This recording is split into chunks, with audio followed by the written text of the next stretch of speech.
Interviews हैं, face to face interviews जो हैं, अच्छा एक बंदा जो है वो जॉब है, वो जो फर्स्ट स्क्रीनिंग प्रोसेस था, फर्स्ट स्क्रीनिंग स्टेज था, उससे भी गुजर गया, टेस्ट में भी उसकी परफॉर्मेंस जो है वो अच्छी रही, तो अब नॉर्मली ऑर्गेनाइजेशंस जो है वो इंटरव्यू के लिए कॉल करती हैं।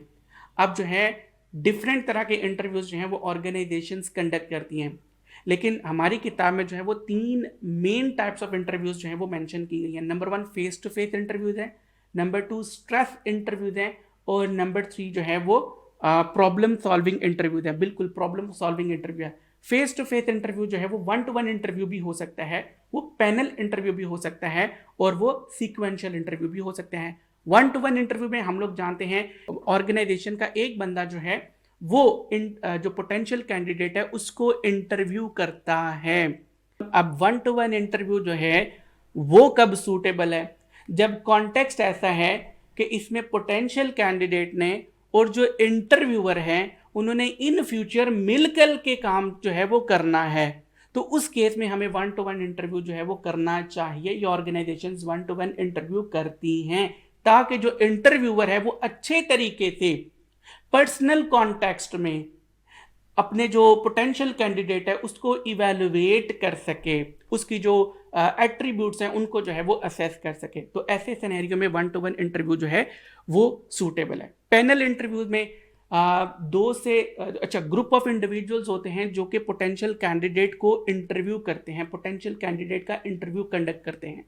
जो नंबर ऑफ पैनल मेंबर्स है वो 2 से लेकर के जो है वो 7 हो सकते हैं, लेकिन किताबें ये कहती है कि जितना छोटा पैनल होगा उतनी ही अच्छी जो है वो इंटरव्यू में परफॉर्मेंस जो है वो रहेगी, या उतना ही इंटरव्यू जो है वो इफेक्टिव होता है। अब पैनल इंटरव्यू जो है वो कब सूटेबल होता है? जब हम लोगों ने हाई लेवल ऑफ पोजीशन पे कैंडिडेट हायर करना है, यानी यूँ कह लीजिए कि हम लोगों ने कोई एग्जीक्यूटिव बंदा या हम लोगों ने कोई एग्जीक्यूटिव इंडिविजुअल जो है वो हायर करना है, तो उस वक्त पैनल इंटरव्यू जो है वो सूटेबल रहता है। जब हमने इंडिविजुअल को फ्रॉम डिफरेंट पर्सपेक्टिव से इवेलुएट करना है तो उस वक्त हमें पैनल इंटरव्यू की ज़रूरत होती है। मिसाल के तौर पे हमने कंपनी में सीएफओ हायर करना है, अब सीएफओ को डिफरेंट एंगल से जो है वो इवेलुएट किया जाता है, सीएफओ को डिफरेंट एंगल से जो है वो इवेलुएट किया जाता है। क्यों कर उसको इवेलुएट किया? क्योंकि सीएफओ एक ऐसी पोजीशन है जिस पे उसने डिफरेंट डिपार्टमेंट्स के साथ जो है वो कॉन्टेक्ट डिफरेंट डिपार्टमेंट्स के साथ जो उसने लिंक डेवलप करने हैं, डिफरेंट डिपार्टमेंट्स के साथ उसने इंटरेक्ट करना है। तो पैनल इंटरव्यू में उसकी ये एबिलिटी इवैल्यूएट हो जाती है, असेस हो जाती है कि क्या वो अदर डिपार्टमेंट मेंबर्स के साथ, यानी जो पैनल में डिफरेंट डिपार्टमेंट्स के लोगों के साथ बैठे हुए उनके साथ किस तरीके से इंटरेक्ट करता है, उसकी ये एबिलिटी जो है वो इवैल्यूएट हो जाती है। फिर उसके बाद है when organisation wants to promote transparency, जब ऑर्गेनाइजेशन ट्रांसपेरेंसी जो है वो इवैल्यूएट प्रमोट करना चाहती है तो उस वक्त पैनल इंटरव्यू जो है वो सूटेबल रहता है।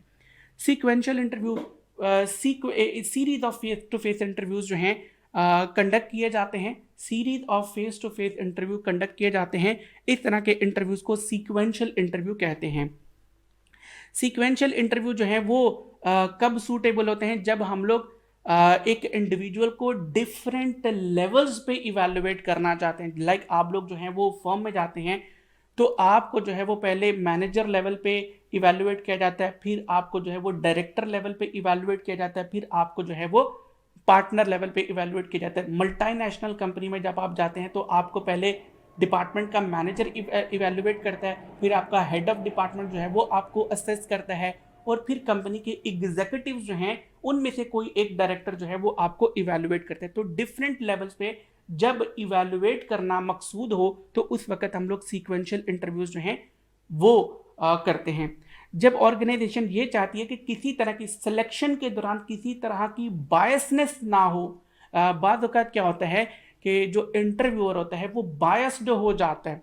कोई खातून है तो वो बायस होने के चांसेस है कि मुझे अपने अंडर काम करने के लिए एक खातून ही चाहिए हैं। कोई मर्द है तो वो बायस्ड हो सकता है कि मुझे अपने अंडर काम करने के लिए एक मेल जेंडर ही चाहिए है, एक मेल ही चाहिए है। तो उसकी जो इवैल्यूएशन हो सकती है वो बायस्ड हो सकती है। तो बायसनेस से बचने के लिए भी सीक्वेंशियल इंटरव्यूज जो हैं वो कंडक्ट किए जाते हैं। उसमें क्या होगा कि अगर एक इंटरव्यूअर है वो बायस्ड हो गया तो नेक्स्ट जो इंटरव्यू कंडक्ट करेगा, चांसेस हैं, पॉसिबिलिटी है, हाईली प्रोबेबल है कि वो बायस्ड ना हो, वो भी जो है इसको इवेलुएट करेगा। और अगर वो इसको ओके कर देता तो तीसरी स्टेज पे जाकर के तीसरा बंदा भी इसको ओके कर देते तो उस बंदे को हायर कर लिया जाएगा। रोल रिक्वायर्स मल्टीपल, जब हमें जो है वो मल्टीपल अप्रूवल्स की अप्रूवल फ्रॉम डिफरेंट लेवल्स जो हैं वो रिक्वायर्ड हो, तो उस वक्त हम लोग जो हैं वो सीक्वेंशियल इंटरव्यूज कंडक्ट करते हैं। ये हाईली इंपॉर्टेंट है कि एग्जामिनर आपसे पूछ सकते हैं कि बताइए, कोई कॉन्टेक्स्ट दे देते हैं और आपसे ये कहते हैं कि आप एचआर मैनेजर हो, अब आप अपने डायरेक्टर्स को या अपनी मैनेजमेंट को जो है वो बताइए कि इस सिचुएशन में फेस टू फेस कम्युनिकेशन में, one to one face to face interview में one to one interview suitable रहेगा, पैनल इंटरव्यू सूटेबल रहेगा, या सीक्वेंशियल इंटरव्यू जो है वो सूटेबल रहेगा। स्ट्रेस इंटरव्यू है, जब पोटेंशियल कैंडिडेट ने हर वक्त स्ट्रेस में रह करके काम करना होता है, तो उस सूरत हाल में उस कैंडिडेट को हायर करने से पहले हमें एज एन एम्प्लॉयर पता होना चाहिए कि उसकी स्ट्रेस मैनेजमेंट एबिलिटीज जो हैं वो कैसी हैं।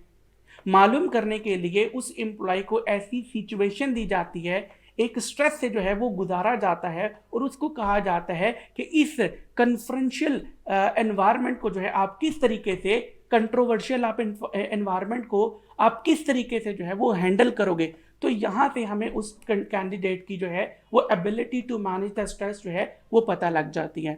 इस तरह के इंटरव्यू को हम लोग स्ट्रेस इंटरव्यू जो है वो कहते हैं। अब स्ट्रेस इंटरव्यू जो है वो कब सूटेबल है, जब हमें जो है वो कैंडिडेट की स्ट्रेस मैनेजमेंट एबिलिटीज़ के बारे में जो है वो मालूम करना होता है, जब हमें ये देखना होता है कि कैंडिडेट जो है वो क्या अकॉर्डिंग टू द एनवायरनमेंट अपने आप को चेंज कर सकता है, जब हमें कॉन्फ्लिक्ट रेजोल्यूशन स्किल्स जो हैं वो चाहिए होती हैं एक इंडिविजुअल के अंदर, उनको इवैल्यूएट करने के लिए हम लोग जो है वो स्ट्रेस इंटरव्यूज जो है वो कंडक्ट करते हैं। प्रॉब्लम सॉल्विंग इंटरव्यू है। प्रॉब्लम सॉल्विंग हम लोग ये इंटरव्यू के दौरान, इंटरव्यू के दौरान जो इंटरव्यूई है, जो पोटेंशियल कैंडिडेट है, उसको एक प्रॉब्लम जो है वो असाइन कर दिया जाता है और उसको कहा जाता है कि आप इसको सॉल्व करो, या आप ये बताइए कि इसको किस तरीके से जो है वो सॉल्व किया जा सकता है। मिसाल के तौर पे आप फाइनेंस मैनेजर के रोल के लिए जाते हैं, आपको जो है वो आपके डायरेक्टर या जो सीएफओ ये कह देते हैं कि कंपनी की जो करंट रेशियो है वो दिन ब दिन खराब होती चली जा रही है, आप उसको किस तरीके से जो है वो इम्प्रूव करोगे। आपको एक प्रॉब्लम दे दी गई, अब आपने उस प्रॉब्लम को जो है रिजॉल्व करके अपनी ability to solving the problem जो है वो शो करनी है। इस तरह के इंटरव्यू को हम लोग प्रॉब्लम सॉल्विंग इंटरव्यू कहते हैं। प्रॉब्लम सॉल्विंग इंटरव्यू जो है वो कब सूटेबल है, जब हम जो है वो कैंडिडेट्स के अंदर जो है वो क्रिटिकल थिंकिंग स्किल्स जो हैं वो चाहते हैं। हम ये चाहते हैं कि जब हम कैंडिडेट के अंदर उसकी क्रिएटिविटी और उसकी इनोवेशन एबिलिटी जो है वो इवैल्यूएट करना चाहते हैं, कैंडिडेट की कोलैबोरेशन स्किल्स जो हैं वो असेस करना चाहते हैं, तो इस केस में प्रॉब्लम सॉल्विंग इंटरव्यू जो है वो सूटेबल रहता है। अच्छा, काफ़ी सारी चीज़ें जो हैं, काफ़ी सारे टॉपिक्स जो हैं वो मैं यहाँ पे स्किप कर गया हूँ। लाइक एक इंटरव्यू जो है वो कब इनइफेक्टिव जो है वो हो सकता है, या यूँ कह लीजिए कि एक इंटरव्यू जो है वो इनइफेक्टिव रहा, एक इंटरव्यू जो है वो इफेक्टिवली कंडक्ट नहीं हुआ। एक इंटरव्यू की इनइफेक्टिवनेस की वजूहात क्या हो सकती हैं, तो ये मैंने अपने नोट्स में शामिल किया है। आप इसको लाजमी गो थ्रू करिएगा, इग्नोर मत करिएगा कि यहाँ वीडियो में इसको डिस्कस नहीं किया गया तो हमारे लिए शायद ये इग्नोर हो जाए। ये एक दफ़ा पेपर में आ चुका है। मिसाल के तौर पे एक इंटरव्यू जो है वो क्यों कर इफेक्टिव नहीं हो सकता, भाई उसमें जो इंटरव्यूअर है वो वेल प्रिपेयर्ड नहीं था, इंटरव्यू जो था वो लैक ऑफ स्ट्रक्चर था, इंटरव्यूअर की कम्युनिकेशन स्किल्स जो हैं वो अच्छी नहीं थी, इंटरव्यूअर ने जानबूझ करके जो है वो इंटरव्यू को टफ टाइम दिया, इंटरव्यूअर जो था वो बायस्ड था, इंटरव्यूअर जो था वो स्टीरियोटाइप्ड था, इंटरव्यूअर था वो was subject to halo effect था। ये तमाम तर प्रॉब्लम जो हैं वो इंटरव्यूअर के अंदर, लाइकवाइज इंटरव्यू जो है उसने छुपाने की कोशिश की, जिसको इंटरव्यूअर ने जो है वो जज नहीं कर सका और गलत कैंडिडेट जो है वो सेलेक्ट हो गया। तो ये तमाम तर जो है वो प्रॉब्लम्स ऐसी हैं जो कि हमें पहले से मालूम है, इन पे डिस्कस करना जो है वो वेस्टेज ऑफ टाइम है। तो इसलिए मैंने उनको जो है वो यहाँ पे डिस्कस नहीं किया। आई होप कि जितना हम लोगों ने डिस्कस किया वो आपको समझ आ चुका होगा